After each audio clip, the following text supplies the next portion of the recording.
This is it. I mean, this is really it. His stunning comeback would have raked in hundreds of millions of dollars. But why was Michael Jackson already in a financial freefall? He was spending like a billionaire, but only earning like a millionaire. We'll follow Michael's twisted money trail. After making millions, how did he end up owing millions? He would spend millions of dollars on paintings, houses, on traveling around the world. After the mountains of debts are paid, will there be anything left for the kids? Get ready for the answers. Forbes presents Michael Jackson, Where's the Money? Next.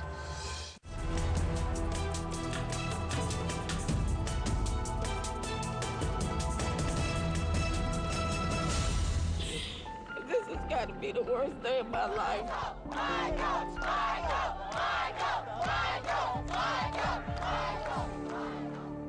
At the time of his death, Michael Jackson had about $400 million in debt.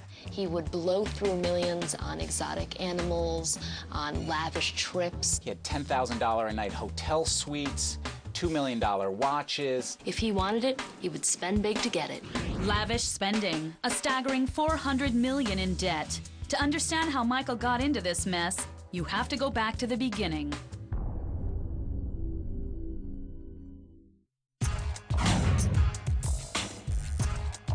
In 1969, a group of brothers from Gary, Indiana, stormed out of the gate as the newest act from Motown Records. The Jackson 5, featuring Michael Jackson as lead singer, enjoyed a great, if not spectacularly lucrative, ride. They were a touring act. They sold a lot of records, millions of records, but they really weren't able to make the serious money because Motown controlled all of their acts. Michael's dad, Joe, got a better deal when he jumped labels to Epic Records in 1975. But Michael looked beyond that. He wanted to grow as a performer, do more solo work, and make more money. Michael hired John Branca, an attorney and manager whose clients have included the Rolling Stones and the Bee Gees. And the first thing he told John Branca, according to what John told me, was, I want to be one of the biggest stars. At the time, Michael's bank balance sat at $1 million. You know, $1 million is not a lot of money. Michael wanted hundreds of millions of dollars, and he knew that John Branca was the man to do it. They got to work. In 1979, 21-year-old Michael released Off the Wall. It sold an impressive 20 million copies worldwide and netted Michael an estimated $37 million. But his 1982 follow-up Thriller launched Michael into financial nirvana. The Thriller album is the best-selling album of all time. It sold 50 million copies that first year. And at a time when most successful artists earned an average of $1 an album, Michael cleaned up. John Branca negotiated a deal for Michael Jackson where he actually received $2 per every album that he sold. Michael earned a staggering $115 million from the Thriller album. Before taxes, that is, and the money kept rolling in. In 1984, Michael decided to share the wealth when he reunited with his brothers for the Victory Concert Tour. Michael donated his $5 million cut to charity. The group also signed a $5 million endorsement deal with sponsor Pepsi-Cola. This is a great honor. The Victory Tour with Pepsi was an enormous deal for a variety of different reasons. It kind of set the stage for so many different artists in terms of branding tours. However, a pyrotechnic accident during the shooting of a Pepsi commercial left Michael with painful burns. Friends claim this accident started Jackson's longtime addiction to expensive painkillers and plastic surgery. But on the bright side, Jackson's personal wealth had climbed to an estimated $70 million by 1985. Chump change compared to the financial bonanza Michael was about to experience after a tip from another music industry icon, Paul McCartney. Paul said, you know, you really ought to consider publishing and buying the rights to, you know, songs. And Michael thought that was an interesting idea, and he, you know, kind of mulled it over, and he said, you know what, maybe one day I'll buy your songs, Paul. Jackson paid $47.5 million for the ATV music catalog in 1985. The biggest asset there was the rights to the Beatles' music. 10 years later, he merged that with Sony. Jackson's estimated income of $12 million in 1986 hardly covered the $47.5 million price tag for the Beatles catalog. But that wasn't a big deal. Today, the value of that catalog is between $1 billion and $2 billion. As the 80s continued, Michael kept working at churning out cash. 1987 saw the release of another hit album, Bad, and Michael's first solo concert tour. More than 4.5 million people saw it. It was a success on an artistic level, it was a success on a business level, and his career couldn't have been going any stronger. He was making money in all departments. He writes his songs, he produces his songs, he sings his songs, and he takes his songs on the road. Based on industry projections, Michael's take for the Bad tour alone was an estimated $70 million. With all that cash in his pocket, Michael looked for another investment. This time, his target was real estate. Michael's whole thing at that time was he wanted a house fit for a king. And certainly Neverland was that. Jackson dropped a reported $17 million on his dream home, set amidst a 2,700-acre ranch outside of Santa Barbara, California. He pointed to a little corner on the estate and he said, you could take all of the house I grew up in Havenhurst and Encino, and you can just put it right in this little corner. Jackson reportedly spent much more, adding extras like a private zoo, amusement park rides, and even 2 small railroads to the property. With his dream home secured, Michael turned his attention back to making money. In 1990, his fortune was estimated at $175 million. The following year, he signed a groundbreaking 6-album deal with Sony.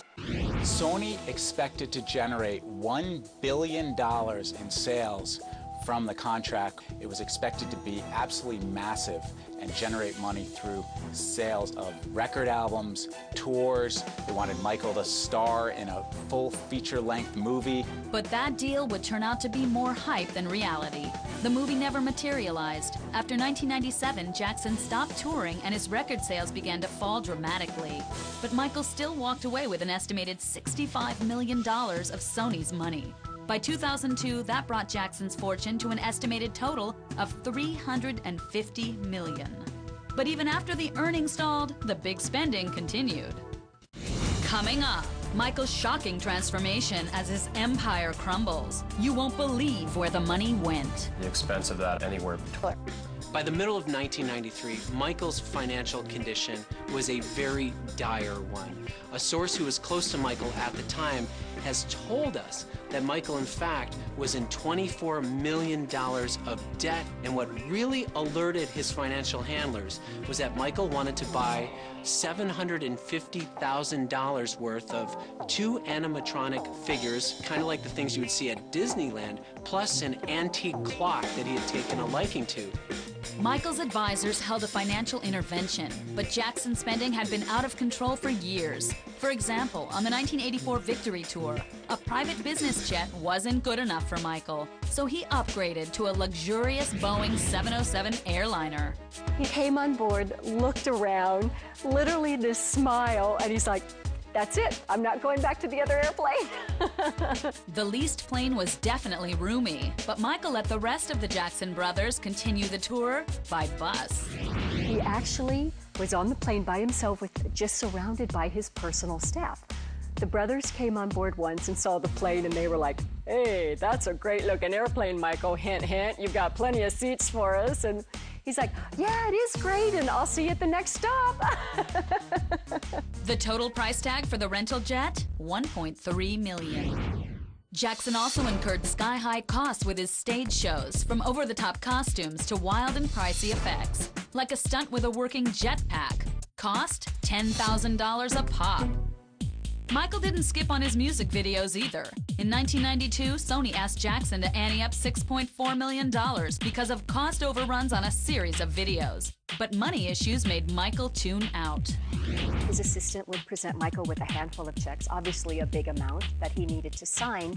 And what I had seen was he had said, oh, no, I don't want to be bothered with that. He lived in a very kingly fashion and never really felt that money was an issue. Always felt that there would be an extra $1 million here or an extra $10 million there. When he was told that the money was running out or that it wasn't there, he just didn't believe it. Michael's extravagant spending extended to the money he poured into his homes. I was more worried about the bills than he was. He said, Charmy, I can afford to build this house and several others like it, so I don't want you to worry anymore. The spending went unabated at Neverland, where the staff sometimes ballooned to 150 people. Just to run Neverland Ranch, it costs $4 to $5 million a year. Michael loved his toys, and his expensive playthings ranged from this custom Rolls-Royce limousine, priced around $500,000, to a room-sized miniature castle, price estimated at around $40,000. Jackson even commissioned artists at $30,000 and more to create original portraits. Just a really, really great piece that symbolizes to us who Michael Jackson is. But in 1993, a headline-grabbing controversy cost Jackson even more dearly. Michael paid a king-size ransom when he settled out of court with a 13-year-old boy who accused Jackson of molestation. The rumored amount, $20 million. He said he settled for one reason. He wanted to get on with his life. $20 million meant nothing to Michael Jackson at that point. He would have paid that, probably double that, just so that he could go on with his life and career. Jackson's financial advisors tried to help him, but Michael turned a blind eye. One of the issues for most of them was that, look, we can't reach this guy. We can't get in touch with him. We can't talk to him. We can't get a meeting with him. We don't want to do this anymore, and then they would quit. By the late 90s, Jackson's personal spending was estimated at $750,000 a month. That's $25,000 a day. Another obsession also added to Michael's cash drain. Jackson seemed addicted to frequent and expensive plastic surgery. Just looking at the progression of Michael Jackson's face over the years, starting in about 1984, I estimated that he probably had somewhere in the neighborhood of like 20 to 30 separate major plastic surgery procedures. So overall, the expense of that, I would calculate it anywhere between $300,000 and over $500,000. In 2005, Michael's financial problems became very public. During his trial on charges of child molestation, a forensic accountant detailed the singer's money woes. He was bringing in $10 to $20 million a year, but was spending $30 to $40 million a year, which kept adding layer upon layer of debt, and that really put him in a cash-poor position. Despite all of his debts, Michael continued to get loans because he owned two incredibly valuable assets: the rights to the Beatles catalog of music, as well as his own future earnings potential. So what did Jackson do when he spent the loan money and didn't have enough cash coming in to repay it? He took out new loans that pushed him deeper and deeper into debt. In the last few years, Michael Jackson was making ridiculous interest payments. In 2005, it was said that on the $270 million in debt that he was making $4.5 million a month in payments. So what that meant is he got on a never-ending treadmill of debt and couldn't get himself out again. In 2008, Michael Jackson was hunkered down in Las Vegas, an astounding $400 million in debt. The king of pop's financial emergency reached critical status. Michael Jackson was near foreclosure and really needed a hero.